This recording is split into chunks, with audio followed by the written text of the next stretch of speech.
delivery of the ambition of the law.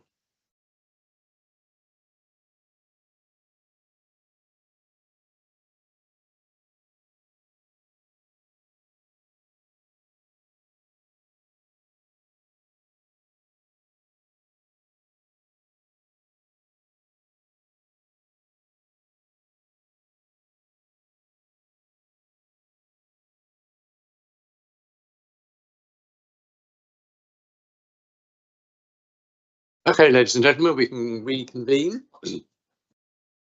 So if we have any other questions or comments for Alice on that or not, but I think Jim's point about just reflecting on my point about it's all looking fabulous and really, really good. It's a good Jim's plan, and it's a good point. Yeah.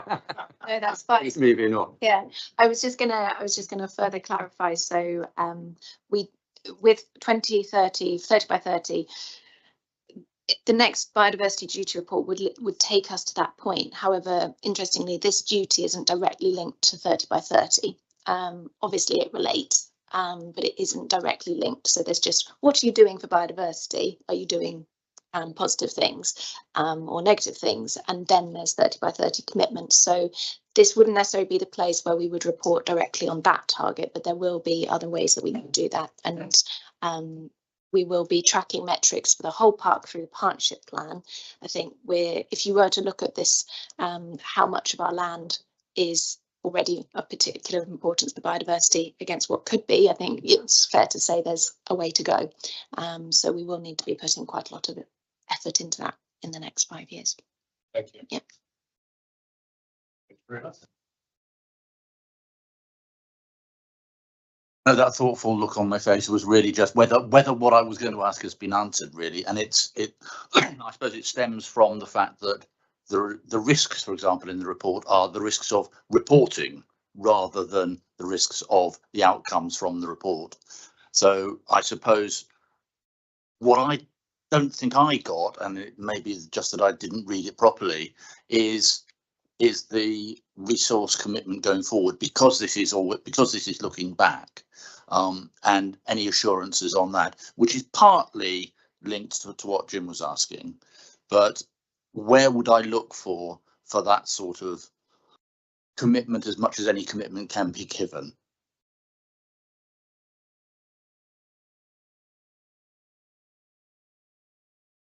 Good morning. Thank you, Doug. That's a good question. It will be in our business plan, so that will obviously be led from where we get to with the draft partnership plan as well. So when we adopt the partnership plan, we certainly expect nature recovery to be one of the ambitions for the next plan, and one of the detailed objectives for the next 5 years. That will mean that the actions will feature in our business plan around nature recovery and our resource commitment to consider to how we will deliver that as well going forward. So our business plan essentially is where you'll find that level of detail. It's always not knowing whether I've looked at all of the papers that I need to look at and whether there's something that's missing and I don't know it's missing because I haven't read it. Thank you.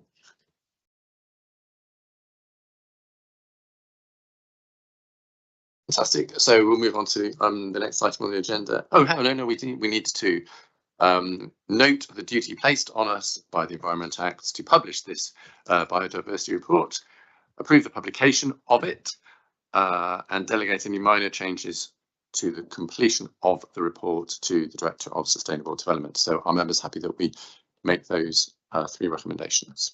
Yep. Thank you very much. Duly done. So the next item on the agenda, we can welcome Kath. So this is the Rustland Moss National Nature Reserve Management Plan. We have to write management plans for all of our national nature reserves. It's a 5-year plan. This is the second iteration of this for Rustland Moss. Having read through it, I note that it's been updated. There's been a lot of public consultation of it already, and that public consultation showed a great deal of support. So, Kath, have you got any comments or anything that you'd like to add? I think you've more or less said everything that I was just going to highlight about the plan. I think just to point out that this is a National Nature Reserve and part of the Rusland Valley Mosses site of special scientific interest. So it's quite an important site, as it's one of the only good examples of lowland raised bog in England. Most of them are concentrated in the South Lakes area. So very fortunate to manage the site. So the main aim is to restore and maintain a healthy, resilient peat system, which obviously delivers on numerous factors, not just nature recovery, but carbon, and delivers our environmental improvement plan targets, as well as supports the delivery of the work undertaken by Cumbria Peat Partnership. Apart from that, yeah, we've done some early engagements. It's been very productive in terms of strengthening local relationships and involving stakeholders in the development of the draft plan to date.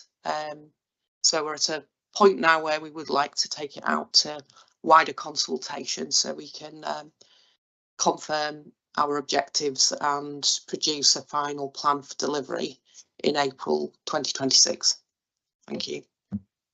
So this will come back to us after the consultation with any changes for us to finally adopt and approve. Yeah, I'd like to bring it back in April 2026 with the final amendments in there. Any questions or comments? Jim? Interesting, because I feel like I won't come into most of the plan because it's written in language I don't understand. So I'm glad you do. Thank you. All I would say, one, it does look very comprehensive to a layperson who couldn't comment on the detail. The other thing I like is the fact we've retained visitor access and we're taking that very carefully into account. It's nice not to be locking something off from the public, but allowing them to engage with it. So it's good to see that in the plan. Thank you. But beyond that, I don't feel qualified to make any particular observations or comments. Would it be worth just saying that the intention is to produce some sort of summarised plan, which will be available on our webpage as well as to anybody who requests it? I think at this stage we've kept it as a technical plan, so we can ensure that the sort of key points and key information is considered by a whole different set of audiences and stakeholders. So we will do a summary edition as well. Just for me, could you just clarify one point about the Scotch pines? Because they talk about the red squirrels being there, but then there's talking about taking them, removing the Scotch pine. Which is it going to be? Are you going to leave just one stand of the Scotch pines, or are they all going? So yeah, there's a slight sort of conflict. So there are historic records of red squirrels in that Rusland Valley Mosses. We haven't had any recent records as such. The plan is that the Scots pine are actually encroached trees onto the lowland peatland system, so that they are actually impeding the ability for the bog to sort of operate naturally or actively form peat on that site. They actually accelerate the drying out process. So the idea would be to remove the majority of the Scots pine. That's yet to be sort of fully decided, whether we leave a sort of shelter belt of trees on site. But prior to any of that work moving forward, we would do preliminary ecological investigations to assess what protected species are on site and the habitats that they require. There's plenty of availability of woodland and trees in that area, and squirrels are mobile species, so it all boils down to the mitigation. But yeah, we will take that into consideration.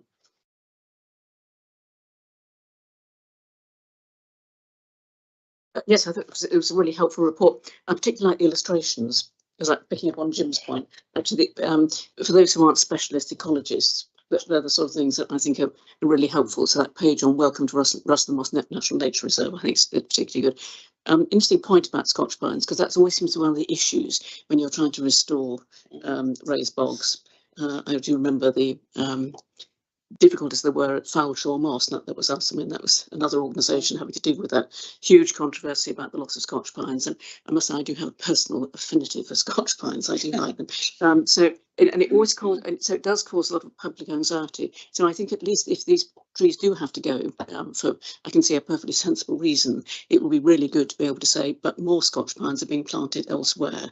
I think particularly for the red squirrel, which in this part of the Lake District have largely disappeared. So anything we can do to encourage them back, I think would be extremely welcome. I think that the whole Rustland project has been a very successful project, so it's really good to see it moving forward. Pleasing that I think the monies that have been invested here have obviously been well invested. So I think it's looking to the future. I think it's really encouraging.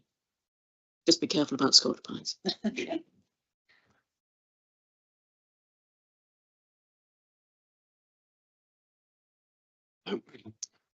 All good. Okay, so we are being asked to approve the draft plan to go out to consultation and delegate any minor changes to the Director of Sustainable Development, and then we will see it back in the spring. Everybody happy? Lovely. Thank you very much. Thank you, Kath.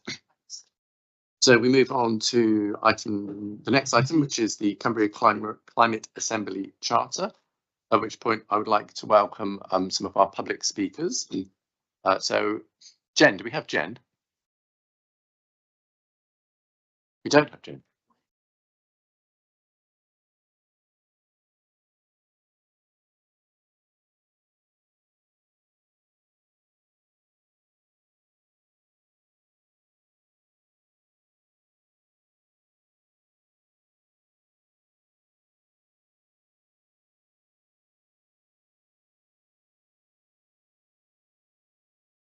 No problem at all.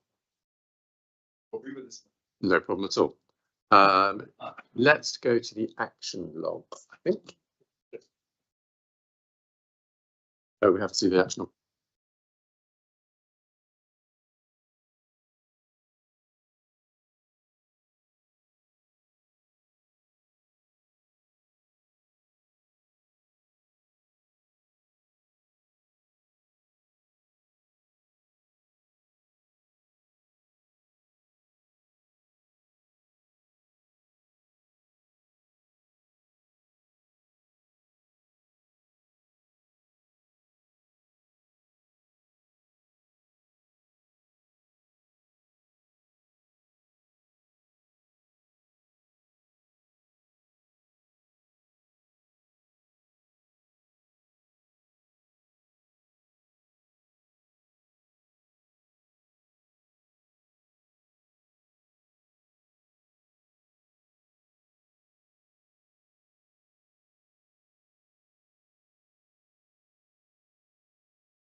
For the lighting, it's now on. Okay, can I move this over here? This is very close. Yes, you're not using it. If I'm not, Yeah. they'll be just here, so I can sit there and press the button. What could go wrong? Okay, welcome back, everybody. So the next item on the agenda is the Climate Assembly Charter, which we're being asked to support and endorse. But before we do that, I would like to introduce members of the Assembly to update us on their work. So you're very welcome. Pete, if you'd like to introduce your team, and then we'll hear from you for the next 10 minutes, and we'll ask members if they've got any questions. Thank you very much. With impeccable timing, Jen.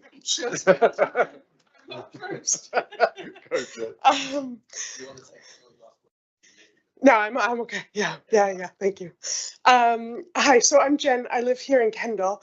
The four of us are members of the Climate Assembly, along with Pete, who is the organization who facilitated it. So we're going to take like 10 minutes to talk to you about sort of the process. We'll share a bit of our experiences, and then we've got 10 minutes to ask questions. Catch your breath, Jen. Hi everybody, I'm Pete Bryant. So I'm from an organisation called Shared Future. So I live in Kendal as well, and we've been running citizens' assemblies and citizens' juries for about 20 years. So I had the privilege of being the lead facilitator for the process, which was funded through the lottery as part of the Zero Carbon Cumbria Partnership, of which the Lake District National Park is a member. So we recruited, as is the usual way with citizens' assemblies and citizens' juries, a mini version of the population. So we sent out 10,000 letters to randomly selected addresses across the whole county. This is a process called sortition. And then those people that received a letter were invited, if they were interested, to register their interest, which would literally take a couple of minutes online or on the phone. And then the computer selected a group of 42 people to try and roughly reflect the demographics of the population in terms of gender, age, ethnicity, disability, indicators of multiple deprivation, geography, and a question about attitude to climate change.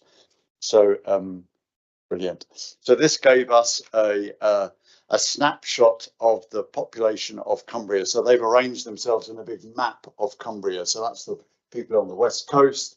That's Brampton. That is Walney Island. This is Jen in Kendal. I'm going to pass on to Graham. Hi, I'm Graham Watson. One or two of the staff will recognise me here because you paid for my job for 12 years. Thank you very much. It's very good of you. But I'm going to talk about the question which we were posed as an assembly, which you can see here. And I think it's very important to note that it's not about what should be done about climate change. It's about how the public feel, whether they are heard and whether they can influence decisions. And I was very interested in just listening to the meeting before that there were questions about technical reports and public facing reports. So that was kind of very much what we addressed. And that question came from two things really. One was research that suggests that across the UK, people feel unable to influence decisions at national level and at local level. That's 72% to 55%. And that research is referenced in the report, the Cumbria Climate Assembly report.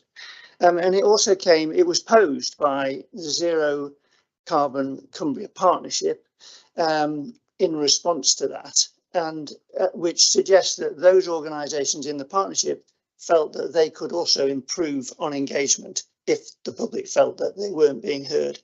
So that's where the question came from. So in the assembly, we came together. We had a 6-week block where we met for 3 days in Penrith, and we met for 3 evenings online. And we were facilitated by Pete's organisation, Shared Futures. We heard from a number of experts. The intention was to inform us about communication, initially about climate change. Let's just click on. And then you can flick on again, actually, yeah. So we heard from commentators so that we felt informed, broadly informed about climate change to start with, but more importantly about how decisions are made by the likes of your organisation and Westmorland and Cumberland councils, and how the public at the moment can expect to influence that. And also some case studies to get us more into that, how that worked. And one of them was a local one here, I think, not mentioned that. I think there's a road one down in Westmorland. I went to the other one, which was to do with the incinerators on the Solway. And also a look to the future where there might be a mayoral authority and how that would engage with the public. Right, I'm going to pass on to Jo. Good morning. I'm Jo and I'm retired and I live in Cockermouth. I've made a number of changes to my home and lifestyle to reduce my carbon footprint, and saw the Assembly as an opportunity to take this a bit further and do something a bit different. The Assembly meetings were an amazing collaborative experience, learning with and from a group of very different people, very many different people. And it's still incredible to me that we were able to focus our ideas to create the principles and recommendations that you see before you in the report today. I'll pass on to Lisa. Good morning. Mine's really short. So I found Cumbria Climate Assembly very inclusive, very informative.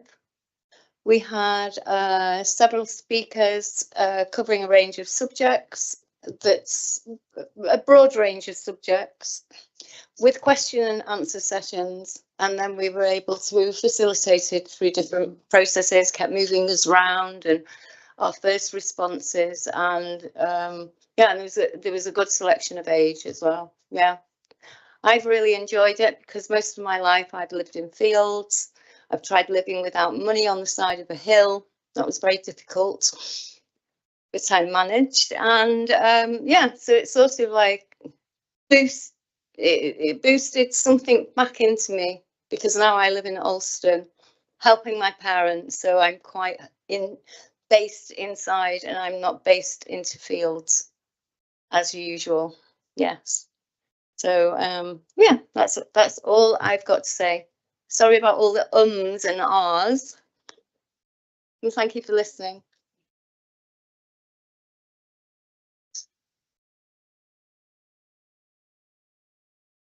Okay, so we came up with principles. These are sort of broad headings around the principles, really to try and combat barriers to engagement and reach out to as many folk as possible, and to try and ensure that engagement happens at the right time, where we can actually make a difference.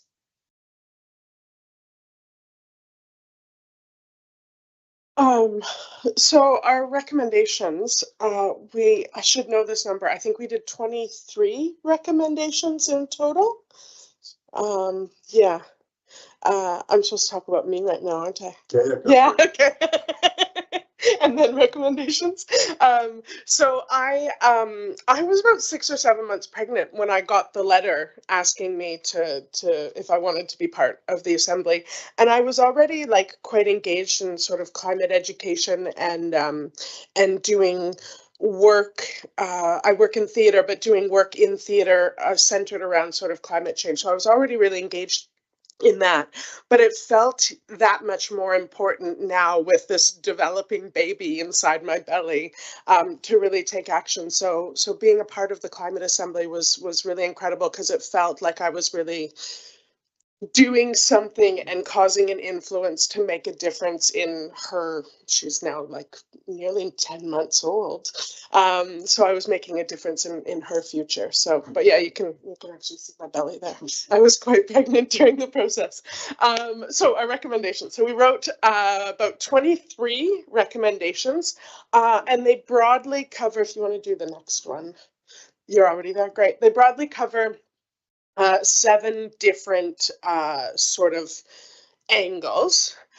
So there's new ways to engage. So finding different ways to engage people in climate change, engaging with young people, MPs in national politics.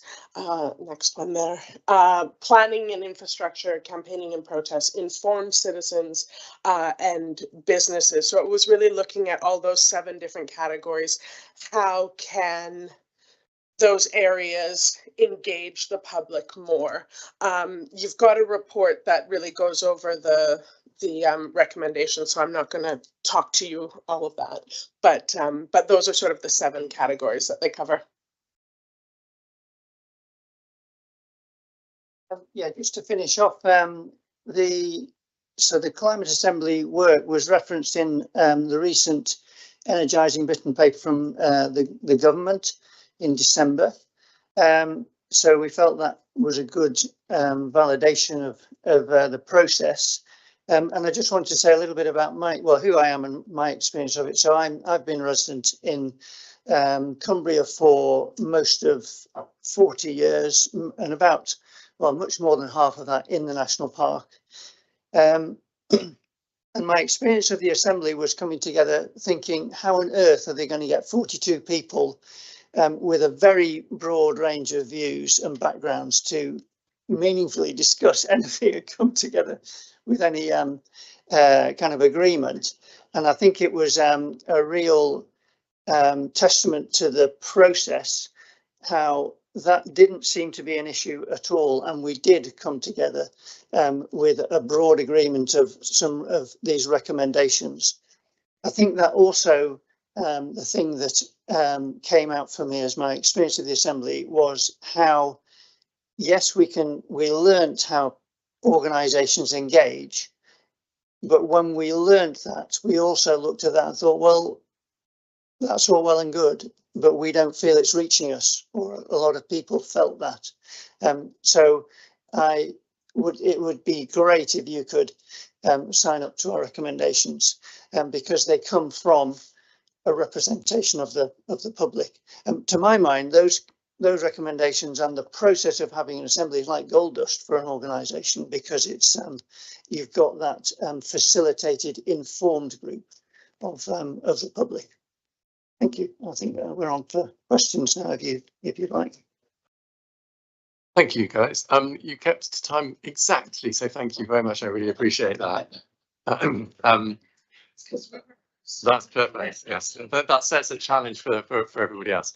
And it's really great to hear your personal experience, and we wouldn't have got that from the report. So thank you very much for coming in and talking to us today.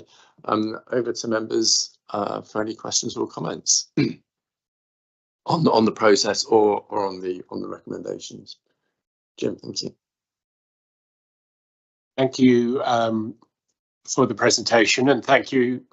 An interesting concept of such a group of people coming together and bringing that to life for us. So it's very helpful. Could you just maybe explain a little bit how there's a lot of organisations, both Cumbria-based and wider, all looking at this topic. How does the Assembly plan to link into those organisations? Or does it, well, should I put the presumption there, does it plan to link in and involve the other organisations that are active in this space? And how would you do that if you are doing? Could I just help to facilitate the meeting? Whoever answers the questions, could you use the microphone, please, so then people who are watching online can hear your answer.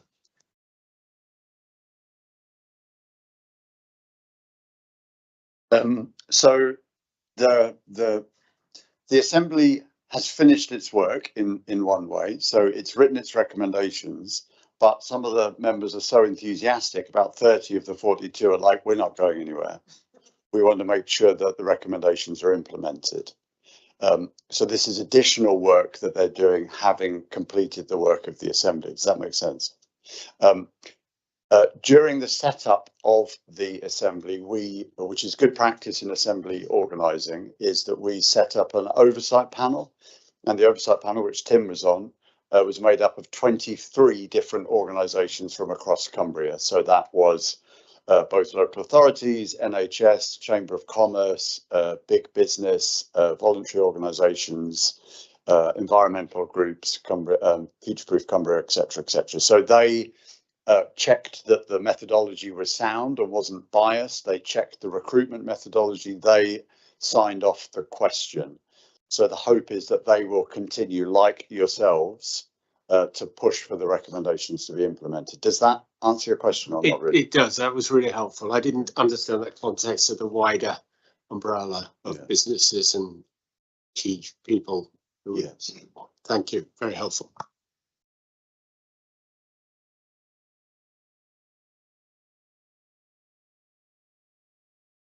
But yes, I'd like to add my thanks to all for coming today and a very helpful presentation. I think a couple of things. I think most presentations these days seem to make reference to the mayor, forthcoming elected mayor, and you touched on that. And I just wondered if you had any thoughts on how you were going to approach that. I'm not sure that this comes under the mayor's future responsibilities.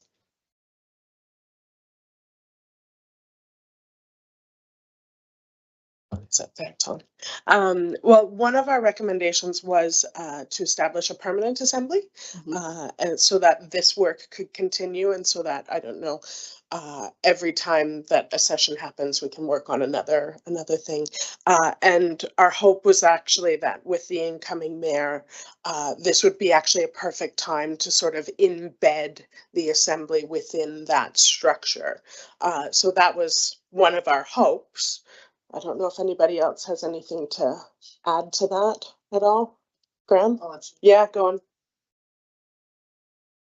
Yeah, so we have met with, now I can't remember the title, John Baradell, who I think is involved in the preparatory work for setting up the what he called it, a mayoral structural authority or something like that. So he is aware of the assembly, and he is aware of it as a thing which could be built into the mayoral authority. And we're also meeting, we have members meeting with he told us that the key people to meet with would be the two chief executives of Westmoreland and Cumberland councils, and we have meetings with both of those.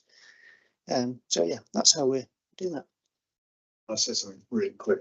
And so at the moment, the design of what that permanent assembly would actually look like is being thought about and talked about with experts who have lots of experience of designing those processes. So there's only a few permanent assemblies in Europe. This would be the first in a rural area and would be the first in the UK. And I was going to say something else and I've forgotten what that is now. Oh, it would have a rotating membership. So it would not be the existing members. There would be a new recruitment of a new group of people. And then the classic model is that they then rotate. So like after a year or after 6 months, part of them moves, so that's constantly refreshed. You knew that, right? That's what I was going to say. Thanks. Thanks, Chair.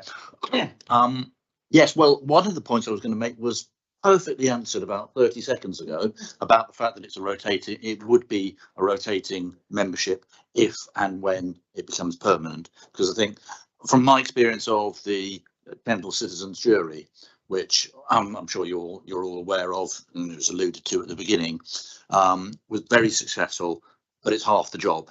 Half the job is ensuring that yes, it has findings, but it has findings based on the proper the proper breakdown of people who who have a different enough experience from each other and have an ability to express that voice within the group as a whole and the dynamic of that group. But that changes over time. So I'm very pleased to hear that moving forward. And as Peter said right at the beginning, it was really helpful also because of that dynamic within the group to just have a little snapshot of the individuals within it. Not to see just where you're going, but where you've come from as well. So thank you very much for that.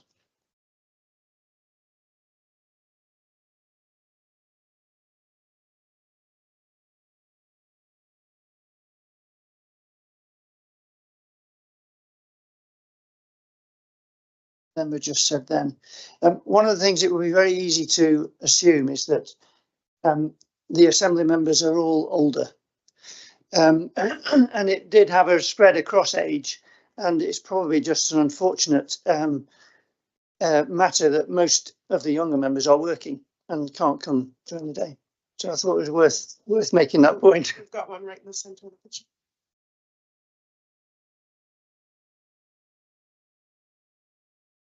Thank you very much, everybody. So we are being asked to support the overall objectives and approach of the Assembly and signing its charter, agree with the principles for good engagement, and agree to support or help implement relevant recommendations. And the only reason there's the caveat of relevant is because some of them in there are lobbying things which we are restricted from being able to support it from our constitutional point of view. But our members happy for us to sure.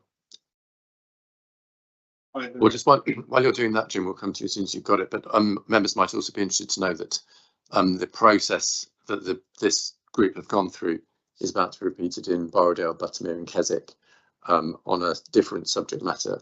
But is that being run by your organisation? I know ACT are leading it, people. Are you one of the people? Is it your organisation that's? No, we're not.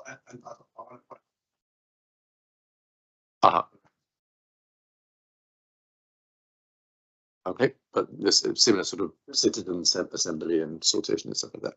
Tiffany, thank you. Yes, I think it's perhaps important to pick up in Annex 3 what the park can support and what we can't, and certainly supporting the points about engagement. But I think we have concerns about some of the references to planning, and obviously those are things that we can't support. But I mean, we nonetheless, I think, try to take a positive view, but it's actually looking at a number of these things from the point of detail and the lack of them, and also what we think could work best and what really isn't going to be appropriate for the park. And that was the point I was going to make. I just want us to be really clear that a number of those are showstoppers, not just the planning, but there's one or two others as well, which. So what we're signing up to is what's in the appendix of the report. Yeah. And thank you for doing the work to draw that out for us. That was very helpful. It was very helpful. On that note, with that clarification of where we can and can't support and the reasons behind it, our members are happy for us to follow the recommendations in the paper and move forward. Everybody happy? Yep. Thank you. Grand. Thank you very much. Thank you so much for coming in and sharing your enthusiasm with us and the process. And that draws part 1 of the meeting and the public contribution to a close. We'll take a couple of minutes just to stop the live stream, and then unless anybody wants a toilet break, we'll crack on with the next items.